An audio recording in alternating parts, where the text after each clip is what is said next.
దర్శకుడు రామ్ గోపాల్ వర్మ మాయమైపోయారు. పోలీసు విచారణకు డుమ్మా కొట్టిన వర్మ ఎవరికీ అందుబాటులో లేకుండా పోయారు. అరెస్ట్ చేస్తారన్న భయంతో ఉన్న వర్మ ఫోన్ స్విచ్ ఆఫ్ చేసుకుని ఎక్కడికి వెళ్లిపోయారు. ప్రకాశం జిల్లా మద్దిపాడు నుంచి వచ్చిన ఏపీ పోలీసులు వర్మ ఇంటి ముందు వెయిట్ చేస్తున్నారు. 2 ఎస్ఐలు 6 కానిస్టేబుళ్లు వర్మ ఇంటికొచ్చారు. అయితే వర్మ సిబ్బంది మాత్రం ఆయన అర్జెంట్ పని మీద ఎక్కడికో వెళ్లారని చెబుతున్నారు. ఇప్పటికీ 2 సార్లు పోలీసు విచారణకు డుమ్మా కొట్టారు రామ్ గోపాల్ వర్మ. దీంతో ఆయన కోసం ఏపీ పోలీసులు హైదరాబాద్ వచ్చారు.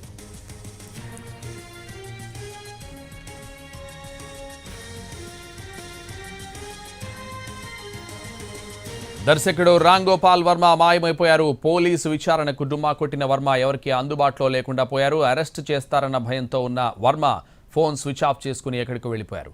ఇదే విషయానికి సంబంధించి వర్మ ఇంటి వద్ద నుంచి మా ప్రతినిధి రవి లైవ్ లో అందిస్తారు. రవి, వర్సనే ప్రెజెన్స్ అవసరం లేదు. సో దానికి సంబంధించిన కోట్ చేస్తూ మేము నిన్ననే ఈ రోజు మార్నింగ్ కూడా స్పీడ్ పోస్ట్ కూడా పంపించాము. అలానే రిప్లైకి నోటీస్ కూడా పంపించాము. వాళ్ళ దగ్గర నుంచి రెస్పాన్స్ రావాలి, కానీ ఆ రెస్పాన్స్ ఇంకా మాకు రాలేదు. మేము వెయిట్ చేస్తున్నాం, కానీ పోలీసు వాళ్ళు ఇక్కడికి వచ్చినారు. వాళ్ళు సమాధానం చెప్పాలి. మాకు టైం కావాలి. అలానే ఫిజికల్ గా ప్రెజెన్స్ అవసరం లేదు. ఇప్పుడు డిజిటల్ ఇండియా వచ్చింది కాబట్టి, డిజిటల్ పోలీసింగ్ కూడా వచ్చింది కాబట్టి ప్రెజెన్స్ అక్కర్లేదు. వర్చువల్ మోడ్ లో మాకు ఇవ్వండి, మేము వర్చువల్ లో మీకు ఇన్వెస్టిగేషన్ కి కోఆపరేట్ చేస్తామని చెప్పాము. తర్వాత మళ్ళీ ఎక్స్టెన్షన్ టైం కూడా అడిగే అవకాశాలు ప్రతి ఒక్కరికి ఉంటాయి కాబట్టి మేము ఎక్స్టెన్షన్ టైం కూడా అడిగాము. ఇది ప్రీ షెడ్యూల్, ఆయనకున్న ప్రాజెక్టుల రీత్యా మేము ఆయన షెడ్యూల్స్ ని చూసుకొని మేము టైమింగ్స్ అడగడం అనేది జరిగింది. నిన్న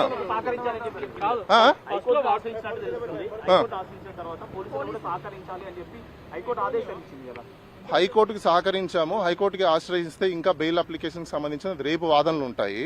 క్వాష్ పిటిషన్ కూడా మేము ఫైల్ చేసాము. అది కూడా హీరింగ్ వస్తుంది.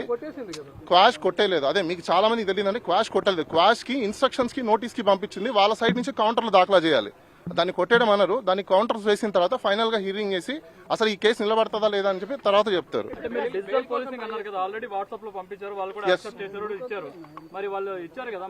రెస్పాన్స్ ఎందుకు వచ్చారో మాకు తెలియదు, అది మీరే అడగాలి. ఇంకా అది ఫస్ట్ టైం ఇచ్చిన నోటీస్ కి మేము అడిగిన టైం కి తర్వాత సబ్సిక్వెంట్ గా మళ్ళీ నోటీస్ పంపించారు. దానికి కూడా మేము ఆన్సర్ ఇచ్చాము.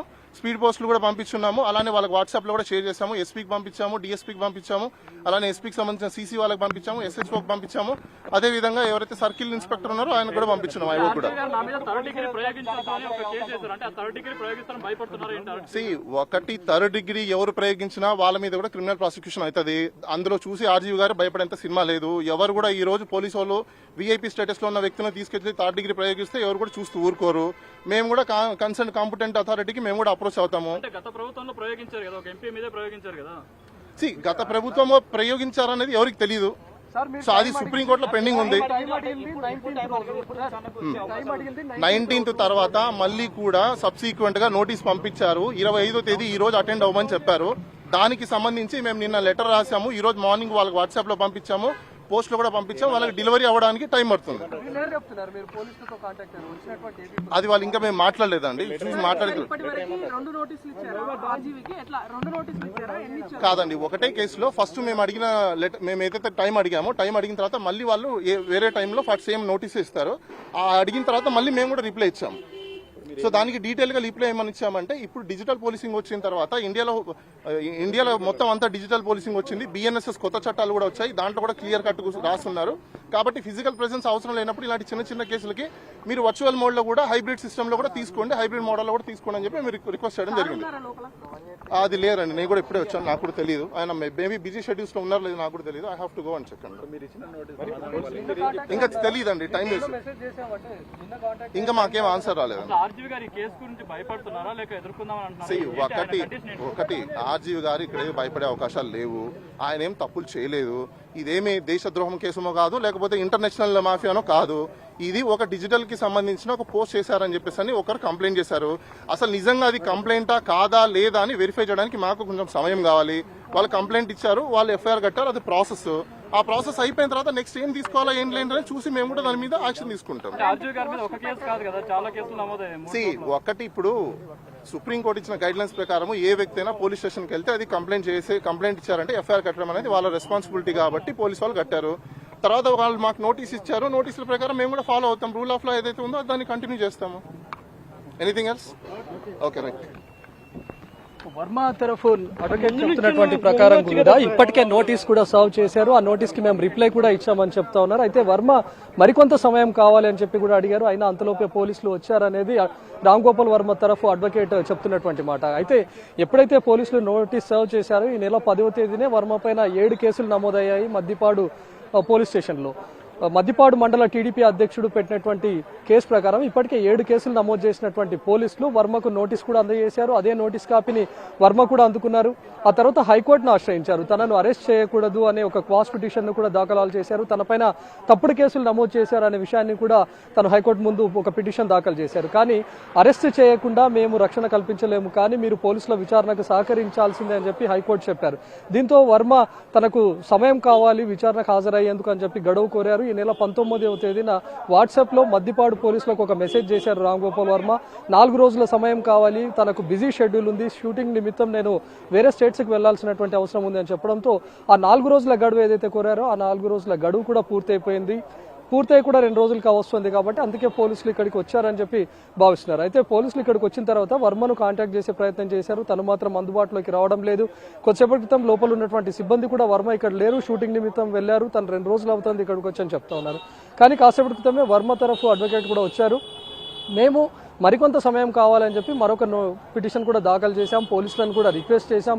అందులోనూ మేము వర్చువల్గా రిక్వెస్ట్ చేశాం. మేము ఉంటుంది తెలంగాణలో, వాళ్ళు కేసు నమోదు చేసింది ఏపీలో కాబట్టి మేము వర్చువల్గానే ప్రొసీడ్ అవుతాము అని చెప్పి డిజిటల్ రూపంలో ఒక మెసేజ్ను కూడా మేము చేశాము. దానికి రిప్లై రావాల్సినటువంటి అవసరం ఉంది, అంతలోపే పోలీసులు ఇక్కడికి వచ్చారనేది వర్మ తరఫు అడ్వకేట్ చెప్తున్నటువంటి మాట. కానీ ఏకంగా పోలీసులు మద్దిపాడు పిఎస్లో ఎక్కడైతే కేసు నమోదైందో ఎవరైతే వర్మకు నోటీస్ సర్వ్ చేసినటువంటి ఇన్స్పెక్టర్ ఉన్నారో తనే ఇక్కడికి నేరుగా చేరుకున్నారు. ప్రస్తుతం మద్దిపాడు పిఎస్కి సంబంధించినటువంటి పోలీసులు కూడా ఇక్కడ ఉన్నారు. వాళ్ళతో కూడా మాట్లాడే ప్రయత్నం చేసినా కూడా మాకేం తెలియదు, మేము వర్మను కాంటాక్ట్ చేసే ప్రయత్నం మాత్రమే చేస్తున్నాం అని చెప్పి వాళ్ళు చెప్తున్నటువంటి మాట. సో వర్మ కోసం కాంటాక్ట్ చేస్తున్నాం, తను మాత్రం కాంటాక్ట్లోకి రాలేదని చెప్తా ఉన్నారు. సో ప్రస్తుతం ఇక్కడ ఇంకా మద్దిపాడు పిఎస్కి సంబంధించినటువంటి పోలీసులు కూడా వెయిట్ చేస్తూ ఉన్నారు. సో వర్మకి ఎవరైతే నోటీస్ ఇచ్చినటువంటి ఎస్ఐ ఉన్నారో తను కూడా ఇక్కడే ఉన్నారు. ఇతనే వర్మకు కూడా నోటీస్ అందజేశారు. సో వర్మ నేరుగానే నోటీస్ తీసుకున్నారు. తను కూడా విచారణకు హాజరవుతాను అని చెప్పి కూడా చెప్పారు. కానీ వర్మ మాత్రం తనకు విచారణకు హాజరవుతాను అని చెప్తూనే అటు హైకోర్టును ఆశ్రయించారు. మరోవైపు తనకు మరికొంత సమయం కావాలి అని చెప్పి అడగడాన్ని మనం చూస్తూ ఉన్నాం. తీరా ఇక్కడికి పోలీసులు వచ్చిన తర్వాత కూడా మేము కాంటాక్ట్ చేసే ప్రయత్నం చేస్తున్నామని మాత్రమే చెప్తా ఉన్నారు. సో నోటీస్ ఇచ్చినటువంటి ఇన్స్పెక్టర్ కూడా ప్రస్తుతం మేమే చెప్పేది కాంటాక్ట్ లోకి వచ్చారా? లేదు లేదు, మీరే కదా తనకు నోటీస్ సర్వ్ చేసింది. నోటీస్ ఇచ్చినటువంటి టైంలో ఏం చెప్పారు? హలో.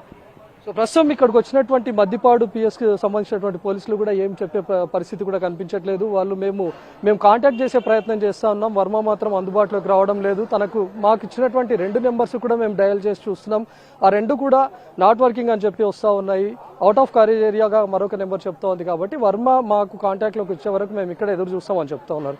కానీ వర్మ తరఫు అడ్వకేట్ మాత్రం ఇక్కడికి వచ్చి పోలీసులు అక్రమంగా ఇక్కడికి వస్తున్నారు, మేము ఇచ్చినటువంటి డిజిటల్ రూపంలో పెట్టినటువంటి మెసేజ్కి వాళ్ళు అంటే ఒక మెయిల్ చేశాం, వాట్సాప్ రూపంలో కూడా పెట్టాం, దానికి రిప్లై ఇవ్వకుండా నేరుగా ఇక్కడికి రావడం అనేది అక్రమం అని తను చెప్తా ఉన్నారు. మళ్ళీ మేము కోర్టును కూడా ఆశ్రయించాము, ఆల్రెడీ క్వాష్ పిటిషన్ పైన కౌంటర్ దాఖలాలు చేయాలి అని చెప్పి కూడా టైం ఇచ్చినటువంటి గడువు రేపటితో ముగుస్తుంది. సో మేము రేపు కౌంటర్ కూడా దాఖలాలు చేస్తామనేది వర్మ తరఫు అడ్వకేట్ చెప్తున్నటువంటి మాట. కానీ ఇక్కడ ఏకంగా ఎవరైతే నోటీస్ సర్వ్ చేసినటువంటి వ్యక్తులు 2 ఎస్ఐలతో పాటు ఏకంగా ఎంటైర్ సిబ్బందితో ఇక్కడికి వచ్చారంటే వర్మను అదుపులోకి తీసుకుంటారనే అనుమానాలు కూడా వ్యక్తం అవుతూ ఉన్నాయి. సో ఇప్పుడు వర్మ పైన మొత్తంగా మద్దిపాడు పిఎస్లో 7 కేసులు నమోదయ్యాయి.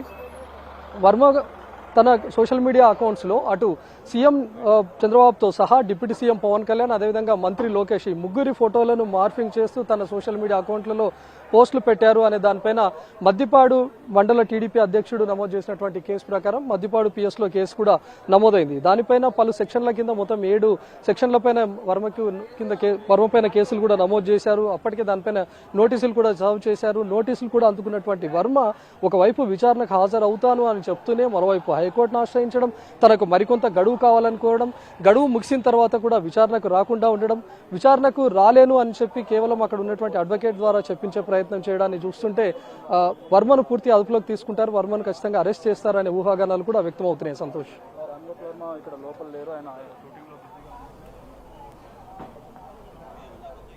Right, thank you Ravi.